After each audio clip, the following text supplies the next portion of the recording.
My next patron question is from Trevon, who wants to know if I think multiple year gaps have an impact on the reception to the follow-ups of movies. This is something I've thought about myself, as it's never consistent the reason why audiences respond to a sequel released so many years later.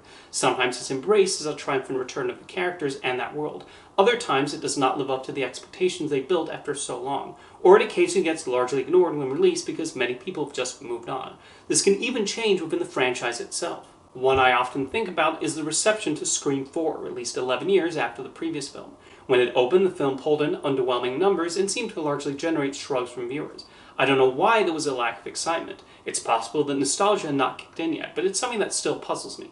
Another 11 years would pass until the next Scream movie, and that one was greeted with more excitement and a more positive response from critics and audiences.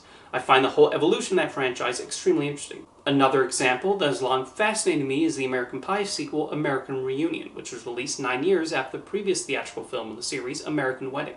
Like Scream 4, this was greeted with not that much enthusiasm. In North America anyway. Something that may surprise people is that the American Pie films are very popular outside the United States, and that continue with American Reunion. Even though it pulled in much lower numbers than its predecessors in North America, the worldwide total of American Reunion was about the same as the grosses for the first and third movies. It could be argued these several direct-to-video spin-off movies hurt the box office in America, but those were also released internationally, so I have no idea why audiences in the film's domestic market went, "Nah, we're good." Related to American Pie, something that is often proved risky are comedy sequels released many years later. People spend years watching and laughing at their favorite comedies, and they have their favorite jokes, and with a sequel made decades later, they have to find that tricky balance of creating new material and continue to build on the premise established in the previous film. A recent one that people considered underwhelming was the Coming to America sequel. Many felt it just rehashed elements and jokes from the first movie, and it did not provide a fresh spin on the concept. You occasionally see people say they want Jim Carrey to star in a new Ace Ventura movie, or Mike Myers and Dana Carvey to star in Wayne's World 3, but how much can they live up to the years of awaiting those sequels to happen? Sometimes people will build up a sequel for years in their head and then be surprised when the filmmakers decide to go in a different direction. I remember with Incredibles 2 there were people disappointed there was not a time jump and the Park children had not aged. However, at the end of the first movie, superheroes were still outlawed, and Brad Bird wanted to explore that and how they would go about reversing it. Maybe if a third Incredibles movie is made, there will be a time jump, but Bird felt there was more story to tell in that time frame. Speaking of animated sequels, it does seem common for Disney in particular to make a sequel many years later. Animated sequels tend to fare better than live-action ones in that regard, as that allows time for an audience to grow an appreciation and fondness for the characters.